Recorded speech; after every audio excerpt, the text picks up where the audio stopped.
कि मेरा गाना सबसे पहले आप तक पहुंचे तो आप मेरे चैनल को सब्सक्राइब जरूर करें और बगल में जो घंटी है उसको दबा दीजिए। Hello everyone. Click on the bell icon to get regular updates from Venus. अपनी मर्जी से तो फिर क्यों आई मेरी जिंदगी में? क्यों मुझे बदला? क्यों बनाया मुझे ऐसा? क्यों दिखाई मुझे वो खुशियां, वो प्यार, ताकि आज तुम मुझसे कह सको कि वो सब झूठ था और सच ये है कि आज तुम किसी और की बनना चाहती हो। Mix by DJ Arjun Kumar Marti. Mix by DJ Arjun Kumar Marti. Kajal, मैं जानता हूँ कि तुम सिर्फ मुझसे प्यार करती हो, सिर्फ मुझसे। मैं तुम्हारे बगैर जिंदा नहीं रह सकता। Don't touch me। जा भूल जा हमके ए बेवफा, अब छोड़ द हमके जान कहल खुनवा के लिखाइल भुला दिहलू मेहंदी के लिखाई याद रहल।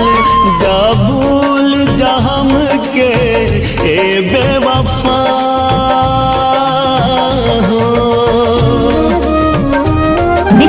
By DJ Arjun Kumar Marti.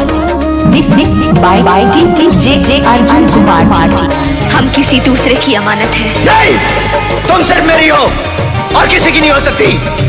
हम दोनों के बीच अगर कोई आया तो समझो वो मर गया।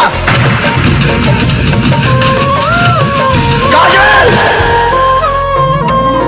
कोई कवनो मनहूस घड़ी हमारा तोहरा से प्यार भाई, जब दिल में खोट रहे तोहरा तो काहे के इजहार भइल।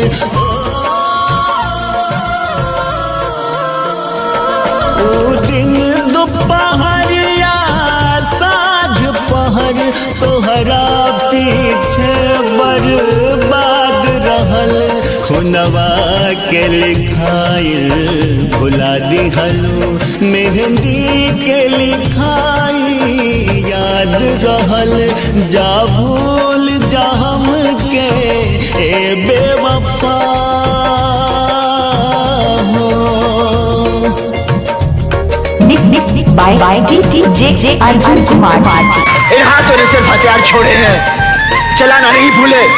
अगर इस चौखट पर बारात आई तो डोली की जगह उनकी अर्थियां उठेगी और सबसे पहले अर्थी उसकी उठेगी जिसके सर पर सहरा होगा। लाशें बिछा दूंगा, लाशें।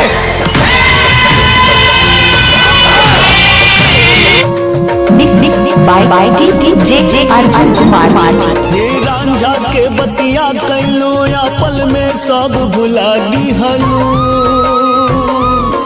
अपने लैला ना बन पैलू हमरा के मजन बना दिहलू। खातिर तोहरे ये दुनिया में जायब हमरो ना मान रहल खुनवा के लिखाइल भुला दिहलू मेहंदी के लिखाई याद रहल। जा भूल जा हमके ए बेवफा हो। Mix by DJ Karan Kumar Marti. Mix by DJ Karan Kumar Marti. क्यों दिखाई मुझे वो खुशियां, वो प्यार, ताकि आज तुम मुझसे कह सको कि वो सब झूठ था और सच ये है कि आज तुम किसी और की बनना चाहती हो। काजल, मैं जानता हूँ कि तुम सिर्फ मुझसे प्यार करती हो, सिर्फ मुझसे। मैं तुम्हारे बगैर जिंदा नहीं रह सकता। अब गैर के जब तू हो गईलू ता काहे चैन न पावेलू, झूठे तू जान कहेलू, झूठे याद के ढोंग रचावेलू।